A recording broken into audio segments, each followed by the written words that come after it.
Hello students, welcome to my channel Anshu's corner. मैं अंशु एक बार फिर से एक नई वीडियो, एक नई जानकारी में।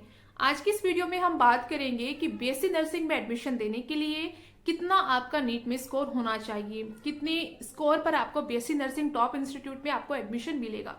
साथ ही साथ हम ये भी बात करेंगे कि कौन कौन से वो इंस्टीट्यूट हैं जहां पर आप नीट के स्कोर के बेसिस पर बीएससी नर्सिंग में एडमिशन ले सकते हैं, और कौन कौन सी वो इंस्टीट्यूट है जहां पर बिना नीट के भी आपको बीएससी नर्सिंग के लिए एडमिशन मिल जाएगा, और वो टॉप मेडिकल कॉलेज भी रहेंगे जहां पर बिना नीट के भी आप बीएससी नर्सिंग कर सकते हैं। तो इन सभी के बारे में हम बात करेंगे, तो वीडियो को पूरा देखें, एंड तक देखें। सो पहले बात कर लेते हैं हम कॉलेजेस की कि कौन से वो टॉप मेडिकल कॉलेज हैं जो बीएससी नर्सिंग में एडमिशन देने के लिए अपना खुद का एंट्रेंस नहीं लेते हैं, बल्कि नीट के स्कोर के बेसिस पर ही आपको काउंसलिंग के लिए शॉर्टलिस्ट करते हैं। तो और इंस्टीट्यूट में सबसे पहले बात करेंगे जिपमर की। तो जिपमर से अगर आप बीएससी नर्सिंग करना चाहते हैं तो वहां पर आपको नीट देना जरूरी है, और नीट के स्कोर के बेसिस पर ही आपको बीएससी नर्सिंग के लिए शॉर्टलिस्ट किया जाएगा। इसके अलावा मिलिट्री नर्सिंग सर्विस यानी एमएनएस से भी अगर आप बीएससी नर्सिंग करना चाहते हैं तो आपको नीट के रजिस्ट्रेशन करने होंगे, नीट क्वालिफाई करना होगा, और नीट के स्कोर के बेसिस पर ही आपको फर्दर जो प्रोसीजर रहता है उसके लिए आपको शॉर्टलिस्ट किया जाएगा।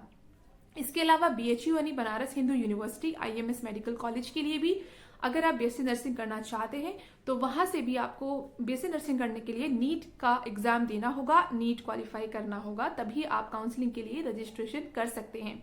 इसके अलावा दिल्ली के कुछ इंस्टीट्यूट की बात करें जैसे लेडी हार्डलिंग एंड अहिल्याबाई, तो वहां से अगर आप बीएससी नर्सिंग करना चाहते हैं तो भी आपको नीट देना होगा। तो इसी तरह से काफी ऐसे सेंट्रल लेवल की मेडिकल कॉलेज है, यूनिवर्सिटीज हैं जहां से अगर आप बीएससी नर्सिंग करना चाहते हैं तो आपको पहले नीट देना होगा।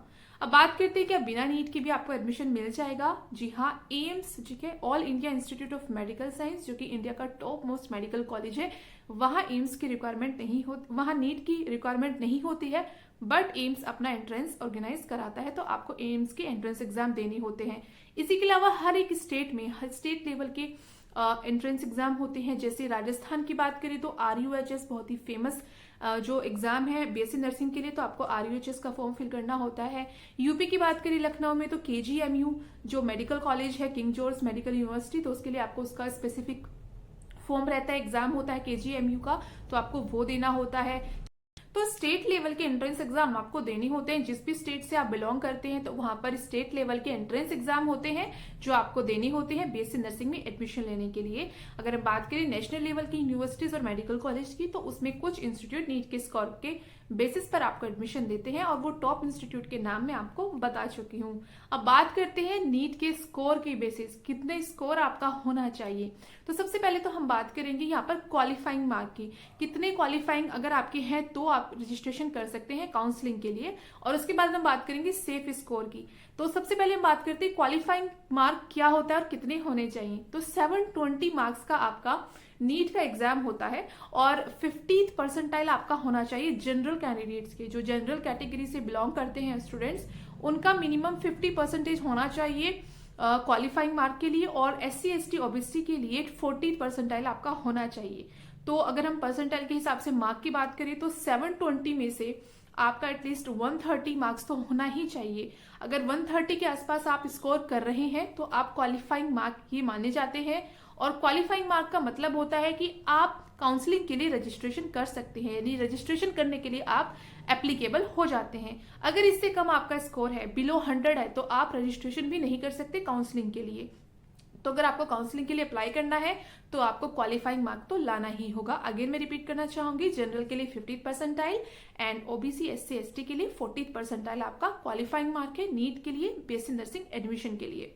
बात करते हैं सेफ स्कोर की, क्योंकि हम सभी जानते हैं कि कंपटीशन बहुत ज्यादा लेवल का होता है, तो हमें इतना तो स्कोर करना है कि वो सेफ हो, सिक्योर हो। हमें अपने आप पर कॉन्फिडेंस होना चाहिए कि हाँ, हमें ये कॉलेज मिल सकता है, यहाँ पर हमें इसमें सिलेक्शन मिल जाएगा बीएससी नर्सिंग के लिए। और सेफ स्कोर होना भी जरूरी है, क्योंकि क्वालिफाइंग मार्क के सिर्फ आप रजिस्ट्रेशन कर सकते हैं काउंसलिंग के लिए, लेकिन जब मेरिट लिस्ट तैयार होती है तो मेरिट लिस्ट में आपका नंबर नहीं आएगा, तो फिर कोई फायदा नहीं है। तो सबसे ज्यादा इंपॉर्टेंट है कि आप कितना स्कोर कर रहे हैं। क्वालिफाइंग मार्क ठीक है आप कर लिया है तो आपको टॉप इंस्टीट्यूट तो नहीं मिलेगा, लेकिन हाँ जो अदर इंस्टीट्यूट है जहां पर आप नीट के स्कोर के बेसिस पर एडमिशन ले सकते हैं। लेकिन अगर आप टॉप जो इंडिया के टॉप मोस्ट मेडिकल कॉलेज है वहां से बीएससी नर्सिंग करना चाहते हैं तब तो आपको सेफ स्कोर लाना कंपल्सरी है। तो सेफ स्कोर की बात करते हैं तो यहाँ पर आपका 450 अबव होना चाहिए। अगर आप जनरल कैंडिडेट्स हैं, यानी जनरल कैटेगरी से बिलोंग करते हैं और आप चाहते हैं कि आपको जिपमर मिले या एमएनएस मिले या बीएचयू मिले या इसी की जैसे और टॉप इंस्टीट्यूट मिले, तो 450 आपका सेफ स्कोर है, या आपका 450 से अबव है तो आपको बिल्कुल बीएससी नर्सिंग के लिए एडमिशन मिल जाएगा इनमें से किसी टॉप इंस्टीट्यूट में। अगर आप SC ST से बिलोंग करते हैं तो 400 से लेकर के 450 अगर आप स्कोर कर रहे हैं तो ये आपके लिए सेफ स्कोर है, आपको भी टॉप मेडिकल कॉलेज मिल जाएगा बीएससी नर्सिंग में एडमिशन लेने के लिए। अगर आपका क्वालिफाइंग मार्क ही है या आपका 200 है, 250 है, तो इसमें आपको निराश होने की जरूरत नहीं है। काफी ऐसे इंस्टीट्यूट है जहां पर आपको इस स्कोर पर भी बीएससी नर्सिंग में एडमिशन मिल जाएगा। हाँ, लेकिन वो बहुत ज्यादा टॉप रैंकिंग इंस्टीट्यूट नहीं हो सकता, बट इसका मतलब ये नहीं है कि आप बीएससी नर्सिंग नहीं कर सकते। इसके अलावा जैसे कि मैंने आपको भी बताया ही था कि नीट के अलावा भी स्टेट लेवल के एंट्रेंस एग्जाम होते हैं, जैसे RUHS है या KGMU है या PGIMER है, तो आप ये फॉर्म भी फिल कर सकते हैं। या आप जिस भी स्टेट से बिलोंग करते हैं वहां का जो टॉप मेडिकल यूनिवर्सिटी कॉलेज है जो बीएससी नर्सिंग के लिए एडमिशन लेती है, आप वो फॉर्म फिल कीजिए, वो एंट्रेंस दीजिए, हो सकता है आपका उसमें सिलेक्शन हो जाए। तो गाइज इसमें आप निराश होने वाली बात नहीं है कि अगर आपको जिपमर नहीं मिल रहा है या MNS नहीं मिल रहा है या PGIMER नहीं मिल रहा है, लेकिन हाँ, अगर गवर्नमेंट कॉलेज आपको मिल रहा है तो आपका जो करियर है वो बहुत अच्छा रहता है, बहुत ब्राइट फ्यूचर रहता है आपका, साथ ही साथ आपको बहुत अच्छा सैलरी पैकेज भी मिल जाता है, तो ये यहाँ पर उसके बेनिफिट्स रहते हैं। लेकिन अगर आपका कम स्कोर आ रहा है नीट में तो निराश होने की जरूरत नहीं है, आप अपनी नजदीकी कोई भी मेडिकल या नर्सिंग इंस्टीट्यूट में बीएससी नर्सिंग के लिए एडमिशन ले सकते हैं या कोई अदर फॉर्म आप फिल कर सकते हैं स्टेट लेवल के एंट्रेंस एग्जाम के लिए। सो गाइज यहाँ पर मैंने आपको बता दिया है क्वालिफाइंग मार्क कितना होना चाहिए, और क्वालिफाइंग मार्क अगर आप है तो क्या आप काउंसलिंग के लिए अप्लाई कर सकते हैं, बिल्कुल कर सकते हैं। अगर आप 50% ला रहे हैं तो आप बिल्कुल काउंसलिंग के लिए अप्लाई कर सकते हैं। और सेफ स्कोर कितना है वो भी मैंने आपको यहाँ पर बता दिया है।